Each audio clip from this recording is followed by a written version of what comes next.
This is the Helpful Lockpicker here, and welcome back to my lockpicking homeschool series. The video I have for you today is going over how a snap gun works. A snap gun is considered a low-skill attack, but it can work surprisingly well on many common locks. In order for this technique to work, you're going to need one of two things. One, a snap gun, and two, a bottom of the keyway tensioner that fits your lock. I'm going to go into more detail in a moment how they work, but first I'd like to show you an example of it on this quick set lock here. So I inserted my bottom of the keyway tensioner, and now I'm going to use the snap gun and see what it takes to get the lock open. Alright, so now the lock has opened up. So what you're seeing here is a quick set lock. One of the most common residential locks that you can find in the United States has been opened in just a few snaps. This particular lock is one that you would find in a doorknob. And now I'm going to go over how these snap guns work.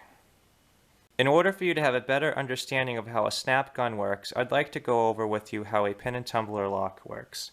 What you see in front of you here are 6 driver pins, 1, 2, 3, 4, 5, 6, and the 7th pin is just used to retain the core, and that does not affect the operation of the lock. They're all being pushed down under spring pressure. All of these driver pins are sitting recessed inside the plug here.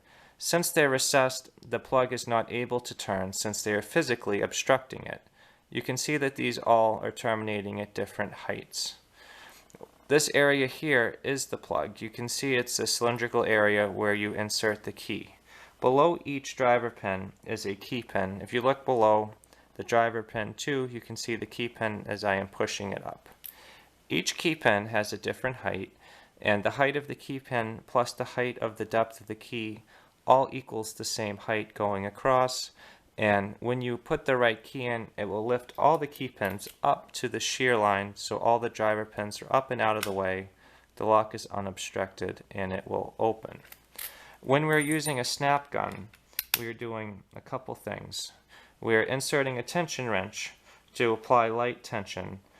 What we're doing is we're snapping up very quickly on the key pins, and we're hoping that the driver pins will shoot up and stay up and set, and the key pins will drop back down. Nothing will be obstructing the plug, and the lock will turn over. When you're looking at the snap gun here, when you click on it, it pulls it down and snaps it up very quickly.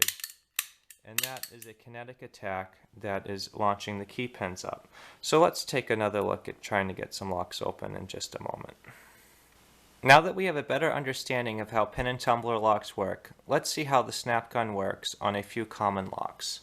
What I have in front of us are 2 very common locks, probably the most common residential locks you can find in the United States. They are both quick set locks. They are 5-pin locks with standard pins. The one you see in front of you now is a deadbolt styled lock, and then the other one is one you find in a doorknob. Both of these locks have pretty flat keys. They don't have the best bitting, and they do open up quite well with the snap gun. The first thing we want to do to make this work is insert our bottom of the keyway tension wrench in the desired direction that you want to open, either clockwise or counterclockwise. I'm going to do it clockwise. And then I'm going to insert my snap gun. I want to stay away from the sidings of the lock, which is called the warding. I do not want that to get in the way of the snapping motion. And I also want to leave enough room in the keyway so the snap gun can go up and down so it can do its job. So I'm going to insert the snap gun and see what it takes to open it up. It usually takes a few tries, but let's see what it takes to get these open.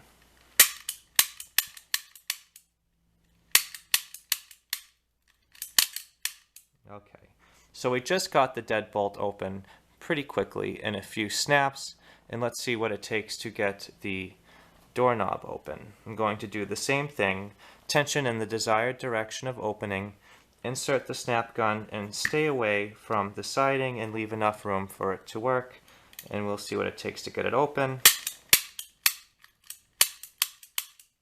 Okay, so we just got this lock open. So in between these 2 locks, it was a few snaps and a few seconds elapsed. So we were able to get both the doorknob and the deadbolt open rather quickly And I'm going to lock these locks back up and just show you that the keys do operate the locks very smoothly.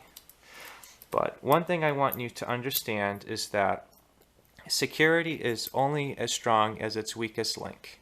And often it is not the lock that is the biggest security flaw, so do not get concerned that someone with low skills can snap your locks open, because there are many other means people can use to get into a home. But please remember, this is for the educational setting, and do not try to ever open locks that are in use and ones that you do not own. Always try to do it in a lab or workbench setting. But what I went over with you today is how to open up locks with a snap gun. It's a very effective method for many locks. But one of the considerations that you need to take when you are using one is locks that have a very restricted keyway. This has a very difficult time at working. When you look at the side here, you need to be able to have enough room for this needle to move up and down freely inside the lock without it working. So this really is limited to locks that have a pretty open keyway, like a Kwikset, for it to be mostly effective. And it is also very much thwarted by the addition of security pins. However, for very common locks, this works very well. If you guys have any experiences with a snap gun and you'd like to share it in the comments below, I encourage you to do so. And if you're interested in watching how to pick a lock in a more traditional sense, please check out my video number 71 on how to open up locks by single pin picking. If you guys have any questions or suggestions, please leave them in the comments below. If you enjoyed this video and you'd like to see more like it, please subscribe. As always, thank you so much for checking this out, and I hope you have a great day. Thank you.